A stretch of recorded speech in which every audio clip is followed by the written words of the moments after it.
ఏదైతే శూన్యమో అదే శివ.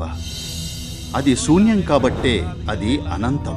ఒకవేళ అది ఏదో ఒకటైతే దానికి సరిహద్దులుండేవి. దీన్నే మనం శివ అంటాం. అలాంటప్పుడు జటాజూటంతో పామును ధరించి ఇలా కూర్చున్నారే ఎవరాయన? ఆయనే ఆదియోగి. ఆయన పేరేమిటో ఎవరికీ తెలీదు, ఎక్కడి నుండొచ్చారో తెలీదు. కానీ ఆయన మౌలికంగా ఈ శూన్యతత్వాన్ని గ్రహించారు. ఈ ప్రపంచంలో మీరెవరు దేన్నైతే గ్రహించారో అదే మీరు. మీరు డాక్టర్ చదువు చదివారు, అందరూ మిమ్మల్ని డాక్టర్ డాక్టర్ అంటారు, అవునా? ఎందుకని? ఎందుకంటే మీరు ఒకానొక జ్ఞానాన్ని గ్రహించారు. అందుకే అందరికీ మీ పట్ల గుర్తింపు ఉంది. ఇప్పుడు కూడా మీ జీవితంలో దేన్నైతే గ్రహించారో అదే మీరు. మనం దేన్నైతే శివ అని పిలుస్తున్నామో ఆ శూన్య స్థితిని ఆయన సాక్షాత్కరించుకున్నాడు. అందుకే ఆ యోగిని శివ అంటాం.